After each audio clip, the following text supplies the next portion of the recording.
we're going to continue Macbeth now because of an extraordinary opportunity. Our discovery that either we never finished Macbeth or there's a missing part two, a lecture which has somehow been misplaced or lost. I get to redo this play, which I just did quite thoroughly with a couple of students last week for 8 hours. That is, I had greater leisure to do it last week than I've had for a long, long time, because usually with students at school I have to accelerate the pace. I have to pick up the pace. I can't go too slowly. But I went slowly last week with 2 Korean students whose English is quite good, obviously. What a blessing. So, enough prologue. I'm going to revert to Act 2, Scene 1. In fact, no. I'm going to revert to Act 1, Scene... yes. Act 1, Scene 7. Because in the process of redoing the play, I have a new view of the play, and it's remarkable, and I welcome this opportunity to express it here on film. In fact, I've already written 100 lines about it to include in my work, because it will fit, I think, very well. This is a little bit mature for a little bit mature audiences, but this is a serious thing, and let's put it this way. We live in a world of Viagra. I think that says the whole thing. The whole thing. We live in a world in which literally billions of Viagras are taken. Millions and millions worldwide take Viagra. Okay, then there's no mystery here. Okay, what happens? In Act 1, Scene 7, the feast is going on there at Inverness, at the Macbeth's castle, and Macbeth has left the room, deeply disturbed about his conscience bothering him.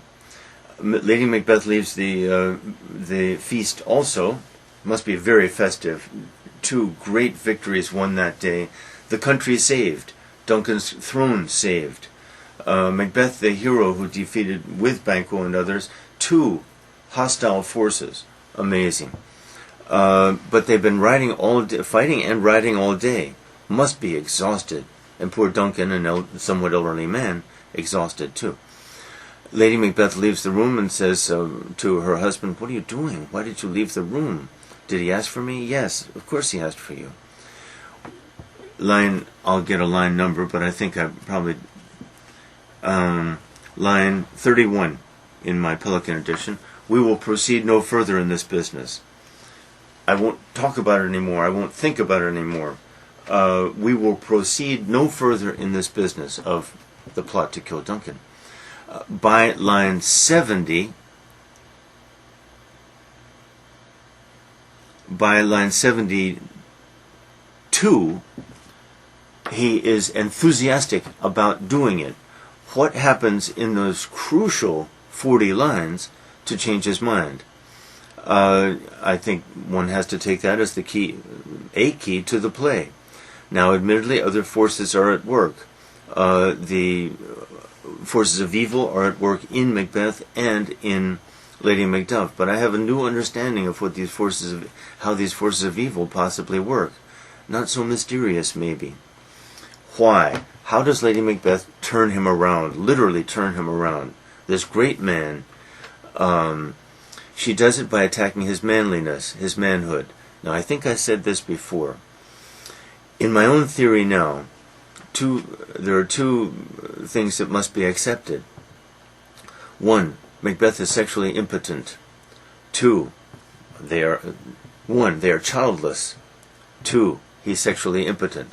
So it's his fault. Now, that they are childless is hinted again and again in the play. I won't cite the lines now. A barren scepter, a fruitless throne, he refers to later. There are other hints too that they have no children. We know, though, that she had a child because she had nursed. And in this very scene, in these 40 lines, she says, as I've already told, I won't repeat too much, if she had made promises like the ones he had made, she would crush the baby's skull, kill the baby. Okay, so where does that leave us? If they have no children, if she has had a child, possibly a previous marriage. Now, there are several lines, though, that suggest impotence on his part.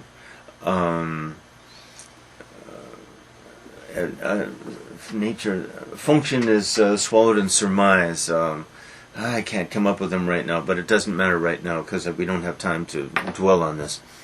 But if I'm right that they are childless, that he is impotent, then the way that she turns him around in those 40 lines is exactly what happens in those 40 lines. She attacks his manliness, and he is stunned. It's a classic situation that people should be aware of because it's so human. All men are vulnerable on the score. All women know this. Lady Macbeth is very sharp. Now, what I'm really suggesting is not something to giggle about, but what I'm suggesting is that the forces of evil get to the Macbeths by this way. That is, by something not mysterious and mental and deeply psychological, but something very mundane, everyday. Make him sexually impotent, go to work on her. He becomes this uxorious man, there's a great word, a man who struggles to please his wife, who is somewhat subservient to his wife. Does he become that? Yes. And in this scene especially? Yes. And that is how she turns him around. And it literally, you see it happen in those 40 lines. Not just that he turns around, but that is how she turns him around. And this becomes more brilliant, in my opinion, by Shakespeare, because less obscure and psychological, as most authors would leave it, I think, very psychological. And there we are. Wow. Okay. Then they perform the murder, Act 3. Act 3 is basically Banquo's act. At the beginning of Act 3, Scene 1, I remember he's talking with no.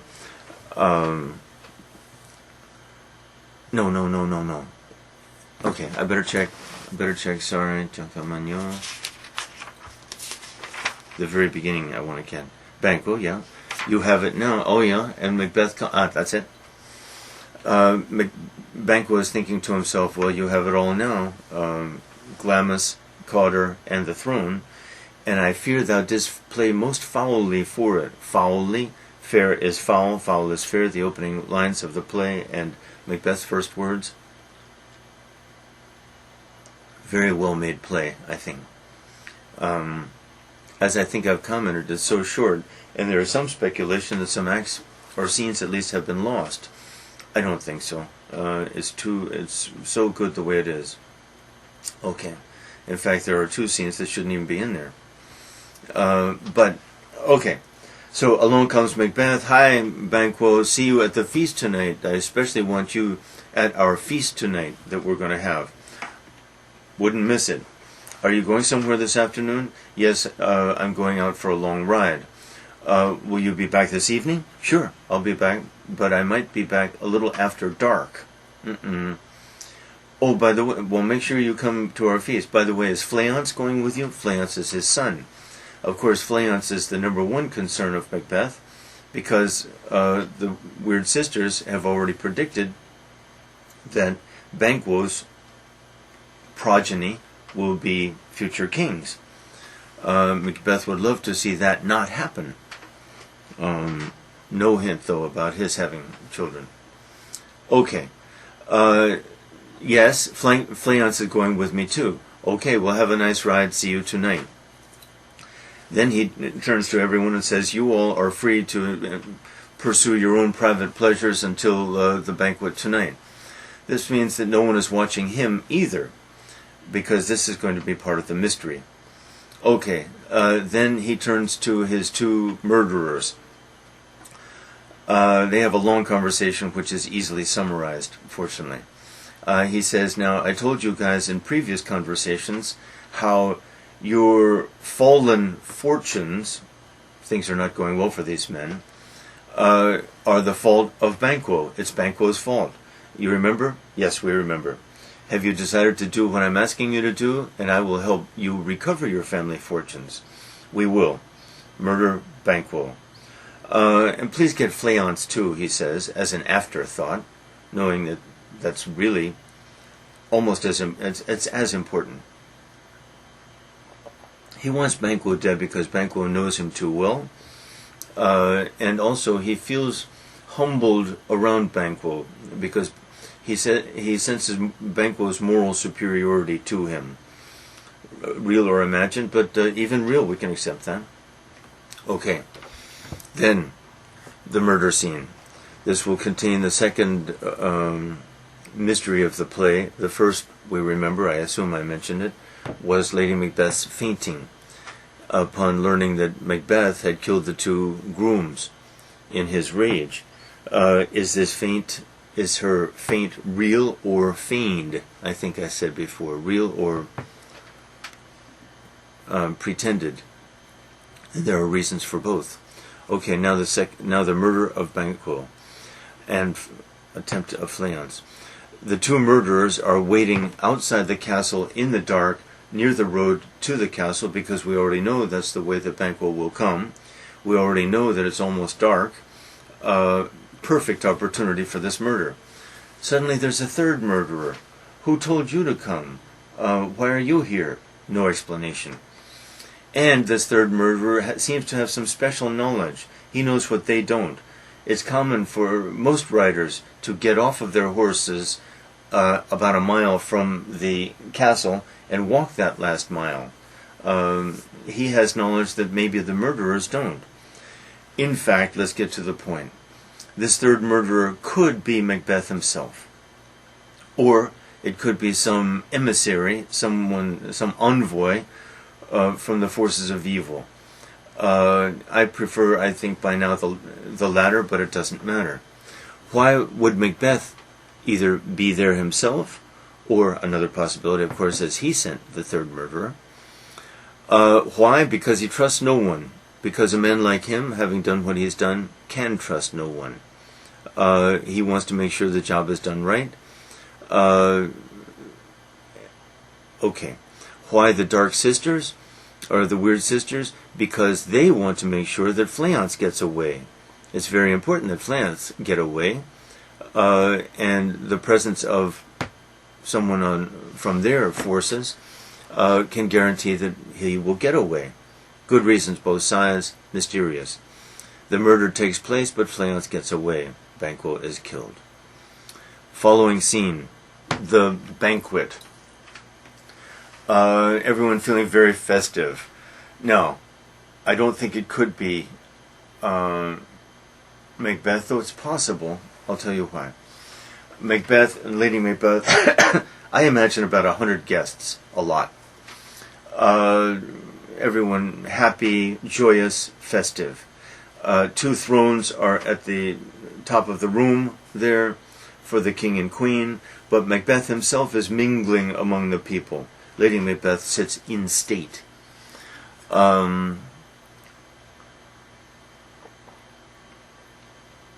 Okay. Jokes and so forth. Suddenly enter the first murderer. Macbeth goes over to see him, feeling very happy. Probably then it was not Macbeth himself, the third murderer, because he's too happy. He would be disturbed by the news. Okay, I admit. You've got some blood on your face. Then it's Banquo's. It looks better on your face outside than on him inside. Is he dead? He's got 20 gashes on his head. One of those gashes would kill a man. He's got 20 of them. Good. Then you're a number one murderer.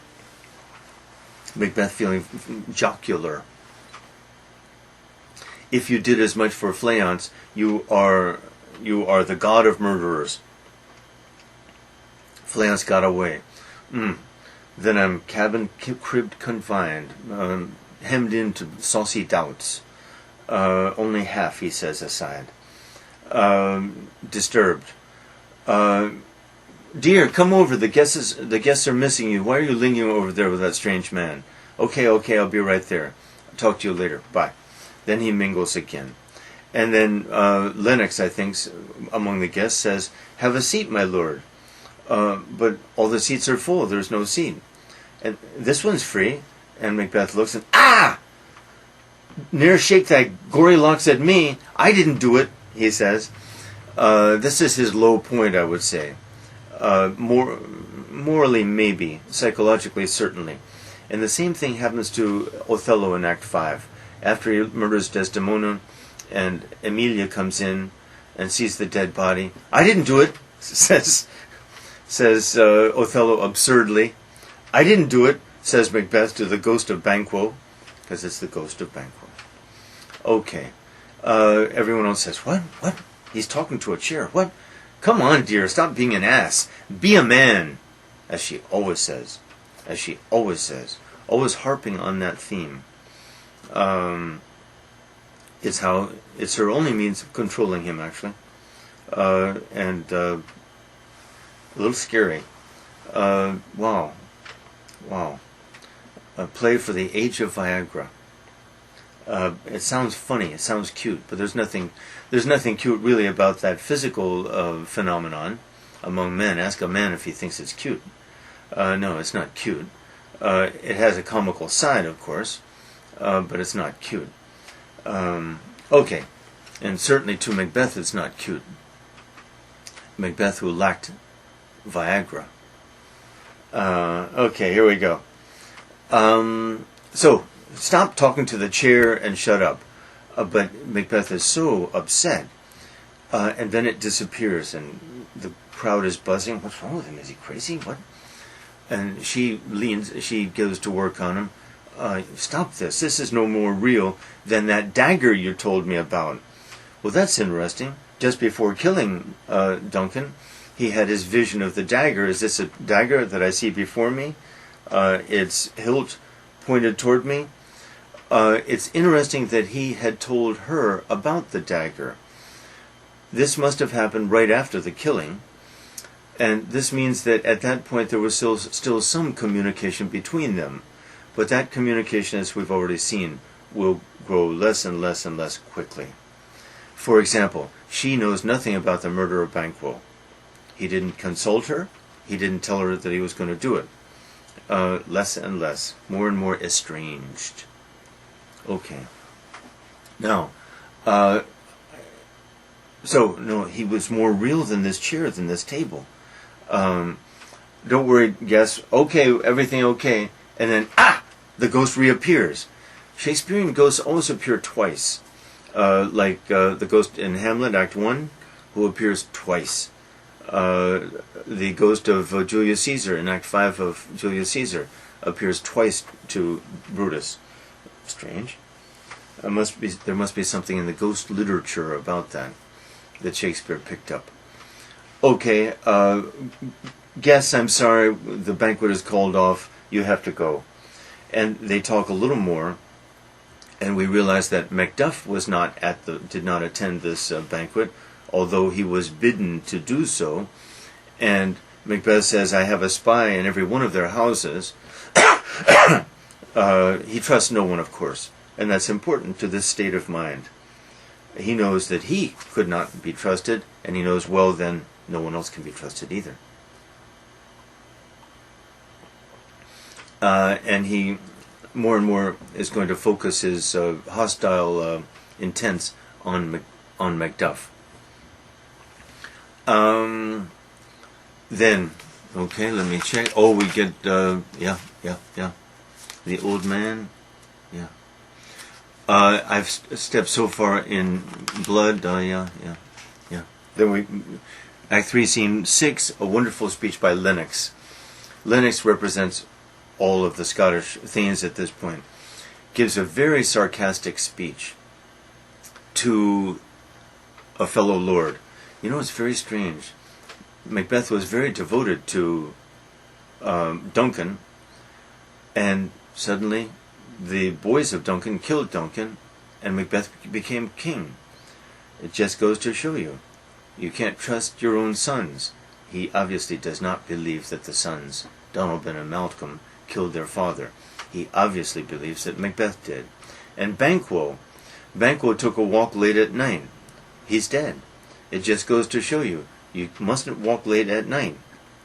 Very sarcastic speech.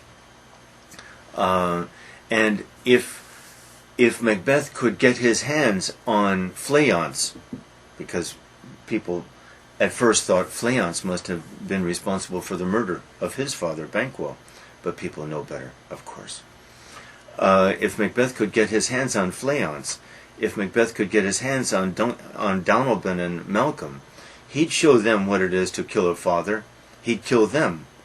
So we now realize that everyone realizes what Macbeth has done. And so the whole country is really against him, and he feels this, of course. The following, now we're in Act 4. Great, Act 4, Scene 1. Act 4 is easily summarized. And it's a good way to remember the play is by turning to Act 4, actually. 3 scenes, 1, 2, 3. In Scene 1, Macbeth goes to see the Weird Sisters again. I'll summarize later. Scene 1. First, the Weird Sisters are there, double, toil and trouble. The boys enjoyed my doing that. In fact, that has become a symbol of the play for us. Over the cauldron. Then Macbeth enters. He tries to command them. They don't listen. And they say, you listen. 3 apparitions. Something that appear.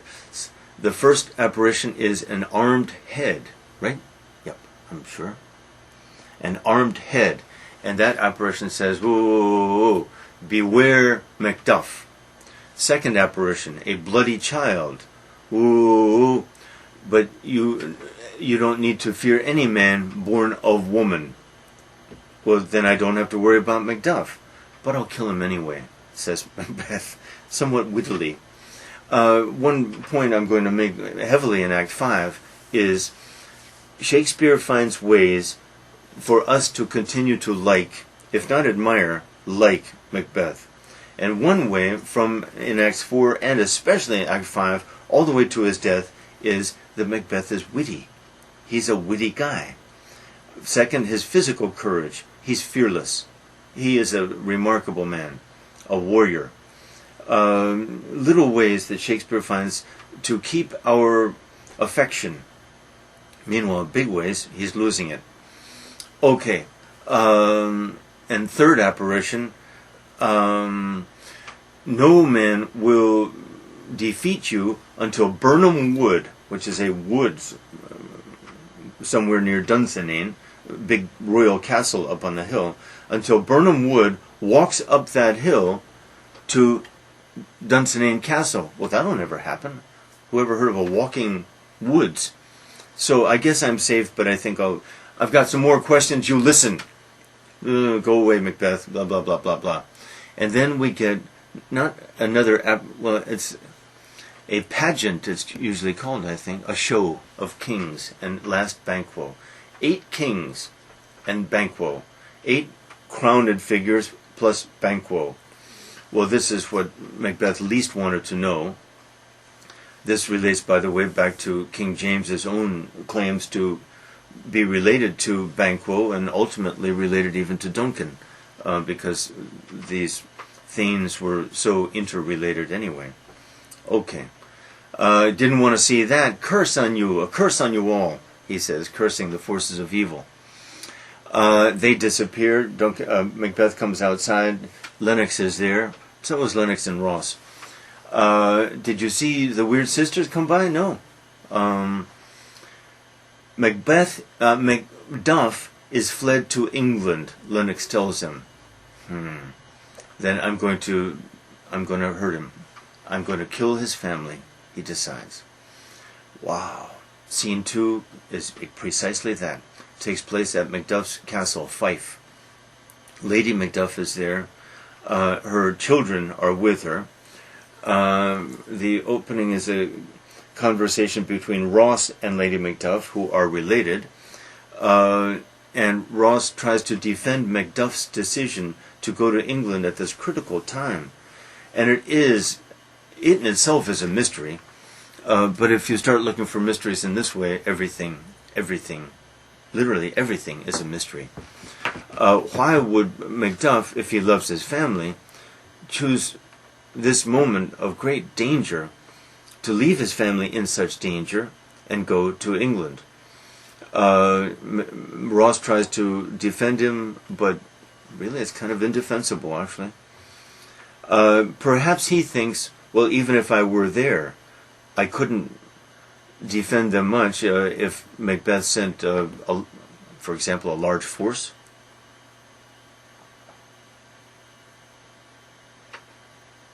Excuse me. Anyway, the fact is Macduff is in England, far away. So Ross says, I have to leave now. Then we get the third mystery of the play. It's a minor thing, but it's certainly puzzling. A messenger, an anonymous messenger. Lady, you don't know me, but you are in great danger. Flee, get out of here fast. Huge danger is coming. Bye. Where can I go? What can I do? Who would try to hurt me? I haven't done anything. That mentality is very interesting. No evil can befall me. I haven't done anything wrong. Is that how evil works? But that's a natural human reaction. I've harmed no one. Who would want to harm me? It's a hostile world, sometimes at least, and everyone is open, everyone is vulnerable, everyone is really in danger. Sometimes worse than others, admittedly. Then we get the Shakespeare. Shakespeare is very weak with depicting little children. The children are always brats, insufferable brats. So we'll skip that, the little banter between Lady Macduff and Little Macduff. Suddenly enter the bad guys. Get out of here, you guys. Okay. One interesting question. Here's this terrible murder that's going to take place. Here are these bad guys who are going to kill this woman, this excellent woman, but it doesn't even matter. This woman and her children. Now, if this murder takes place on the stage, then our aversion, our loathing for Macbeth must skyrocket. If the murder takes place off the stage, because we hear the voices and all that, but on the wings of the stage, then our aversion is a little more moderate, so to speak. And of course, most directors will put it off the stage, because Shakespeare has to struggle to keep our affection, to keep us feeling a little affection for Macbeth. It's a disturbing scene. And then the end of the scene, Act 4, Scene 3, takes place in England. It's the longest scene in the play, and that means in Act 4, Scene 2 and 3, we do not see Macbeth. We lose contact with Macbeth, so to speak. But we see him through the eyes of others, and we've just seen, of course, that terrible murder. Okay. Malcolm is in England, a guest of Edward the Confessor, the saintly king of England, who died in 1066. So the play is very datable to the middle of the 11th century. And Malcolm and Macduff are talking. Now we have to remember that Malcolm has been there for some time. Really, if we followed the Chronicles, he's been there for almost 17 years. In that case, he's no boy. But Shakespeare wants to keep him young, and I'll show you why. So the chronology is kept very obscure by Shakespeare. Okay, they're talking, and Macduff is saying, you must come, you must bring an army, and lead that army against Macbeth, and restore peace and security and decency and honor to our country, Scotland, which is suffering so terribly. Basically, we have to remember that many people have approached Malcolm probably over the years. And some of these people have been sent surely by Macbeth. Why? To lure Malcolm out of this safety of the English court to kill him. Macbeth knows, Macduff doesn't seem to realize this, but Malcolm, although he's been in the English court, has had a difficult time, a terrible time probably, feeling embarrassed at having to be so dependent upon the English king, who is saintly and generous completely, but still a bad situation. So basically, Malcolm tests Macduff for everything that Macduff says bad about Macbeth. Malcolm says, "If I were your king, I'd be even worse." Now, one thing that interests me tremendously is your women would not be safe, your daughters, your wives, your matrons, none of them safe from the cistern of my lust. Great expression. But this speech implies, for my purposes, this speech implies that Macbeth has been wildly lascivious. That is, a libertine has been chasing after the women, not just chasing after them, seducing them and forcing them and all kinds of things. But what happened to impotence? I think that there's no problem here. Macbeth's impotence, I think, is confined to his relations with his wife. Because this is a psychological phenomenon, of course. And it's very difficult to get past the impasse that they have reached. So, yeah, I think it's very believable. The scene implies it, clearly implies it, among other things. Your jewels and your belongings would not be safe. I'd steal them all. My avarice is bottomless, and so forth, and other things too. And poor Macduff presents argument after argument, and then finally Macduff breaks down and weeps. Then poor Scotland, my poor country, our poor country, is kind of moving, because then suddenly Malcolm says, "No, everything I've said is a lie. I've had to be this way, but now I trust you, Macduff. I trust you with my life. In the first place, I've never told a lie in my life. Second, I'm an absolute virgin, sexually pure. That's that much more reason to confirm my thesis, by the way, in my opinion, at least. And I will do this. I will lead the army with you, and we will take back our country." Great moment. Then, still in the same scene, we have two other matters of business. First, the strange scene where we learn about the miracles performed by Edward the Confessor, healing, touching, instant healing miracles. Then we get the greatest scene of all, I would say, in the play, and one of the great scenes. Ross suddenly enters from Scotland. Everything okay in Scotland? Yep. Still the same? Yep. Terrible things every day, every hour. Terrible atrocities. My wife okay? Yep. Everything okay. They talk a little more, and then Ross says, "Forgive me, but no one can forgive me because I've got to tell you the most terrible thing I can imagine telling anyone, a terrible thing that's happened." And Macduff is a little bit complacent, at least in the script. I have a guess. I think Macduff thinks that maybe his barn burned or something. I like to say this. Because after all, Ross has already assured him that his wife, Ross's relative too, is okay. And children. Your wife killed, terribly slaughtered. To tell you how it happened would just sicken anyone. Children slaughtered. Servants slaughtered. What a... Whew, What a moment. Macbeth apparently has a hat on and puts the hat on over his head. Malcolm's reaction to this is key too, though. First, Macbeth, what? All of my wife? Did you say my wife? Slaughtered. And all my little ones? All slaughtered at one fell swoop, as if by a hawk that snatched the eggs out of a nest? All at one fell swoop? It's just too much for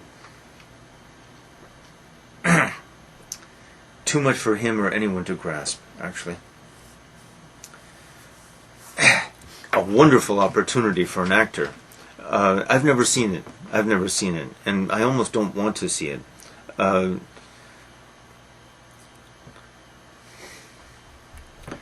It's really one of the great moments. Moving, powerful. Wow. What's more powerful than this? But Shakespeare even goes further, because Malcolm's reaction, and this is why I insist that Malcolm has to be a young man, because he says, "What men? Get a grip. Convert all this pain to anger, and we will go and conquer, and we will go get revenge and punish." What it amounts to is that Malcolm can't quite stop talking. His reaction is the reaction of a young man who, in his nervousness, in his general perplexity, has to speak. But what he should be doing is being quiet. But he speaks. Now, a key moment for me is right here in many ways. What a remarkable scene. I realized I said the same thing about the scene where Macbeth comes in with the daggers and all that. What an amazing play. What a great, great play. Far more mature than Hamlet, far more mature than Othello. Yeah, it's at the top. But I'll still take Antony and Cleopatra. But I guess it's the equal of King Lear, I would say. Anyway, what greatness, because Macduff says, apparently to Ross, he has no children. Now, who is this he? And this is an ambiguity. Any editor will note this. He could be Macbeth. To get full revenge, what do you do? Kill Macbeth's children too? But he has no children. If he means Macbeth. He could also mean, and I think probably does mean, but it's ambiguous, could mean Malcolm. How can he possibly understand? He has no children. I think even both are true. Now, he has no children is central to my thesis, and this is an important line. He has no children, meaning Malcolm, is also central to the point I'm making, because Shakespeare is setting up Act 5, Scene 9, the final scene of the play, when Malcolm recovers. Okay. Act 5. Act 5, just have time to do this. Act 5 has 9 scenes. The first scene is a great, great scene too. Lady Macbeth sleepwalking. Doctor and gentlewoman are watching. Gentlewoman has told the doctor to come because she has seen the sleepwalking. The doctor has been there the previous 2 nights. It's just like Hamlet, Act 1, where they've been waiting for the ghost the previous 2 nights also. Anyway, Lady Macbeth enters carrying a taper. That's a problem. Why does she need the taper? It's dark. Her eyes are closed. She's sleepwalking. And she's talking. And what she says is brilliant. Psychologically brilliant. What a psychologist. What a psychologist. She speaks. Yet here's a spot. Out, damn spot. Out, I say. 1, 2. Why then 'tis time to do it. Hell is murky. Fie, my lord, fie. A soldier and a feared. She's recapturing these great moments, especially the moment of the murder of Duncan, talking to him. But she's got this spot on her hand. Now she, who before had been such a rock of coldness, a little soap, a little water, go on, wash your hands. These hangman's hands Macbeth had talked about, couldn't stand it. All the oceans of the earth could not make these hands clean. But these hands could make all the oceans of the earth red. What an amazing speech. An amazing thought. Okay. The Thane of Fife had a wife. She's disturbed that he went so far as to kill the Thane of Lady Macbeth, and what also bothers her clearly is that he killed her and her family without consulting her. She's concerned about the distance between them. And she mentions all the perfumes of Arabia could not sweeten this hand. What an interesting observation. That is, smell, men have no sense of smell at all, a very crude one. Women have a very refined one. And what a neat touch. The smell of the blood disturbs her. And all of the perfumes can't remove that smell, just like all of the oceans cannot make clean visually Macbeth's hands. What a great touch. The smell of blood. Oh, oh, oh. And then she says, to bed, to bed. There's knocking at the gate. So she even remembers the horrifying knocking at the gate. And the doctor is deeply disturbed. But we know that Lady Macbeth is disintegrating, has disintegrated psychologically. Her guilt has just taken her over. The army is coming, and I can skip a lot of this. Now does he feel his title hang loose about him like a giant's robe upon a dwarfish thief. The greatest of the clothing images which dominate the play. Oh, great speeches. Macbeth says, my life has fallen into the sear, the yellow leaf. I've become old, and what should accompany old age as honor, respect, love, I have instead curses, not loud, quiet. Mouth honor, my lord, you're wonderful, you're the king, what a great king you are. But it's all a lie. And one knows that these are lies, but wants to believe them. All these great short speeches in this play, in this short play. My life is fallen into the sear, the yellow leaf, and that which should accompany old age, as honor, love, obedience, troops of friends, I must not look to have. But in their stead, curses, not loud, but deep, mouth honor, breath, that is, lies, which the poor heart would fain deny, which the poor heart wants to deny, but doesn't dare, and dare not. Great. Fourth mystery, Satan. Seyton. Probably we should pronounce it Satan, but a natural pronunciation is Satan. But Satan, Satan. And he's the one servant whom Macbeth does not treat harshly and command around. In fact, he is insolent toward Macbeth with impunity. Okay. Doctor, can't you heal my wife? Can't you can mend a body, can't you mend the mind? Erase memories, painful memories, then cast physic to the dogs. I'll have nothing to do with it. Malcolm, next scene, we're now in scene 4. Malcolm says to the army, they're approaching Birnam Wood. Every man cut off a bough from a tree of Birnam Wood and hold it in front of him, so that we disguise our numbers. Oh, my lord! Then Birnam Wood is going to move to Dunsinane. And Macbeth, of course, will see this. Scene 5. The greatest speech in the play, one of the great ones in Shakespeare. Macbeth is with Seyton, and suddenly Seyton enters and says, oh, first we hear some screams of women, and then the queen, my lord, is dead. She should have died hereafter. There would have been time for such a word. Tomorrow and tomorrow and tomorrow creeps in this petty pace from day to day to the last syllable of recorded time, and all our yesterdays have lighted fools the way to dusty death. Out, out, brief candle. Life's but a walking shadow, a poor player that struts and frets his hour upon the stage, and then is heard no more. It is a tale told by an idiot, full of sound and fury, signifying nothing. This is the nihilistic speech in literature. Nihilism, Nihilism. Nothing has meaning or value at all. Nothing has any importance at all. Life is utterly without value or meaning. The universe is an imbecilic construction. Some people say this is our ultimate fear. I guess so. I guess so. I guess so.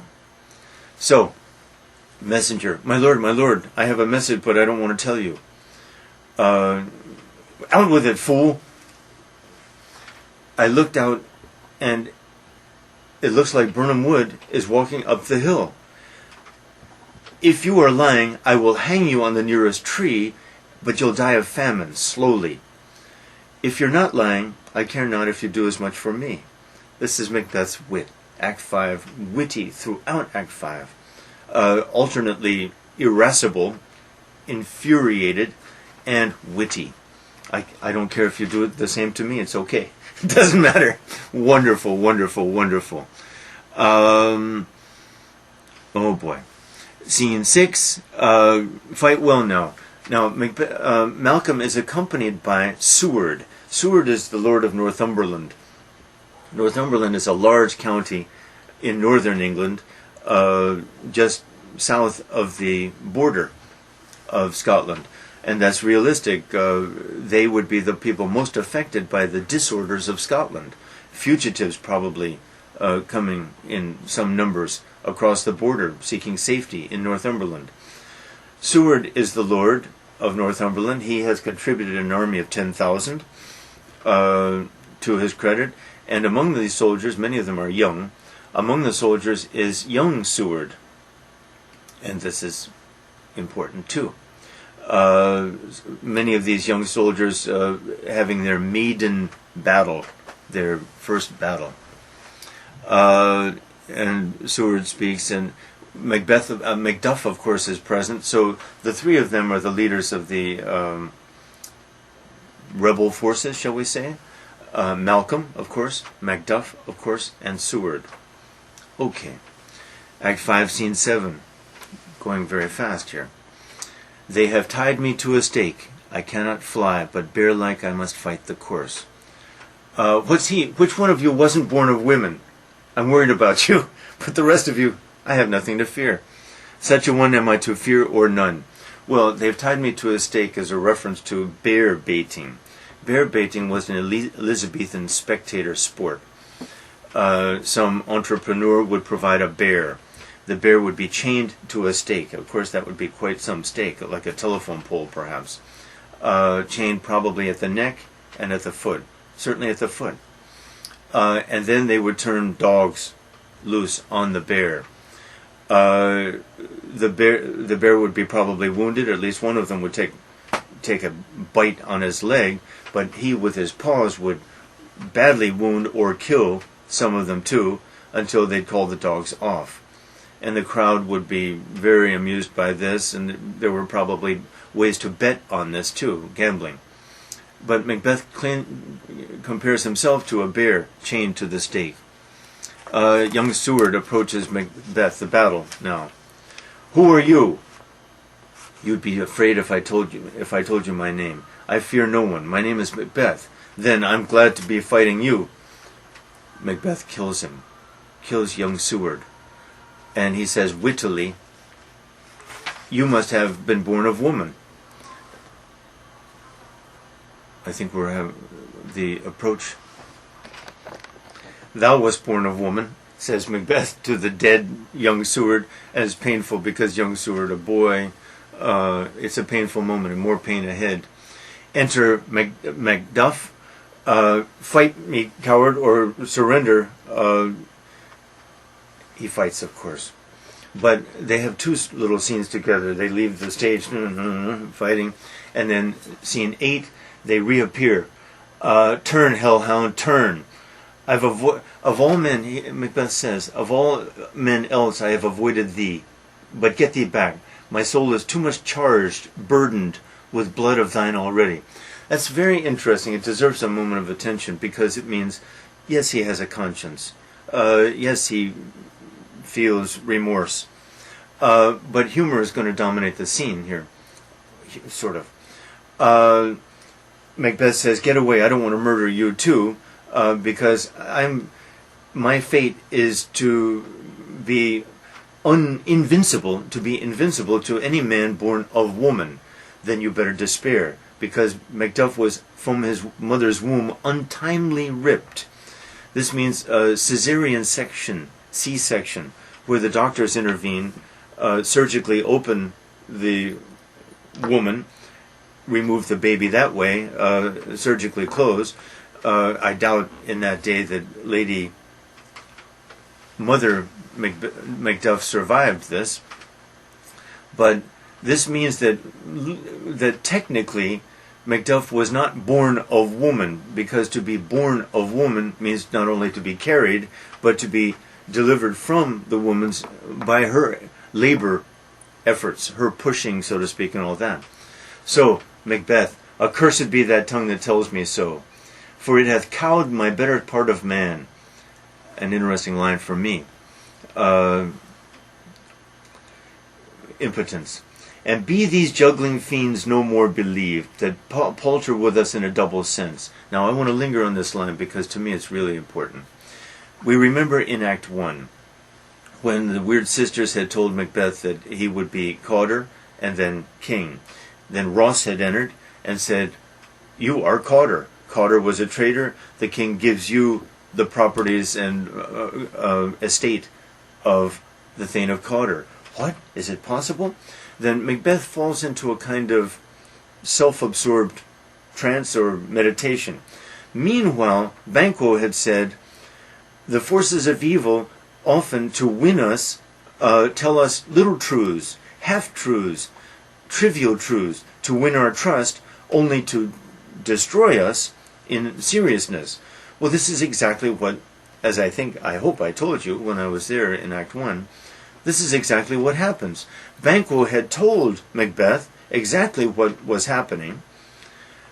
Macbeth had either refused to listen, either had not heard, but by an effort of will, or had heard but refused to believe, and now he's come around full circle, and be these juggling fiends no more believed that palter with us in a double sense. Well, this play then has been about self-deception too. It's because this is exactly what has happened. Macbeth had willed himself into believing the weird sisters, though deep down he knew very well what Banquo knows, because his spirituality is at least as deep as Banquo's, that they tell us lies and lure us, win our trust. Don't worry, you can be happy with material wealth. Don't worry, you can be happy with pleasure, unlimited pleasures, and or alcohol, or physical carnality, or whatever. All of this we know very well cannot give us really happiness, is only illusory. We know it perfectly well. Anyone knows it. Anyone who lives and breathes knows it. We pretend not to know these things, though, of course. Self-deception, foolery, disingenuity, my theme. That theme is the center of this play. At the center, I'll finish up now. Final scene. Macduff enters. Well, first, Ross reports to Seward that his son is dead. His young son, young Seward, is dead. Did he have his wounds on the front or behind? That is, was he running away or did he fight like a man? All front. Then I'm okay. I can accept it. If I had as many sons as I have hairs on my head, I could accept this. Malcolm says, very important, he's worth more sorrow, and that I'll spend for him. Little one line, divided one line. Great one line. The fact that it's one line is important because it means that Malcolm is a much more mature, much deeper man than he was when he had 5, 6, 7 line speeches to Macduff in Macduff's moment of pain. The fact that it's one line is key. What he says, of course, powerful, powerful. This means to a viewer that Malcolm will be a good king. He's a good man. We knew he was good, but we didn't know he was deep. Now we know he's deep. And that's the whole reason why Shakespeare put those lines in Malcolm's mouth when Macduff received his terrible news, to establish this contrast. Great. Then enter Macduff with Macbeth's head on a stick. Now, Hooray, hooray, say the victors. Hooray, Scotland is saved. The tyrant is dead. The monster is dead. Hooray. But what do we feel, we in the audience? We can't possibly feel a sense of triumph. We can't possibly feel totally glad. We can't possibly maybe even feel that the good guys won and the bad guy lost. What we will feel is the ambiguity of the moral universe. What we will feel is there are vast forces at work in this universe over which we have no control at all, or very little, a thread, like Banquo. And there are these vast forces that are at work everywhere, in us, outside us, in events, forcing events like, say, this sexual impotence, for example. And we can't understand these forces, we can't control them. How then can we assign moral guilt and innocence? We can maybe, but it's certainly questionable.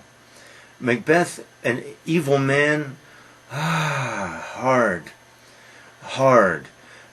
If we focus on the murder of Lady Macduff and her children, then we have to say this was a terrible, terrible man. But this is a man whom we've gotten to know and love, respect, admire. Even in his struggling like a fly in the spider's web, struggles like a fly in the spider's web. But we are all flies in spiders' webs. All. And to claim that we understand what is happening, to claim that we understand why we do anything or say anything, or anybody else, of course, is absurd, impossible. The moral universe presented in Macbeth is very disturbing, and it raises all kinds of questions about moral judgment, morality itself. And that is its depth, that's its profundity, that's its greatness. The two forces that to me are most important and are at the center of my version of what we are right here in this play too. One, self-deception. What's the other one? I talked too much, I forgot my other one, but you who have followed me at all, self-deception is right there, it's exactly what happens in the play. And self-deception, disingenuity, and our mythical attempts to, our pretense, really it's more self-deception, our pretense that we understand anything. All pretense, all self-deception, all wishful thinking, all absurd, really. Is the universe absurd? No, but any claim that we make to understand it is. Any claim that we make to understand anything is absurd, I think. Thank you.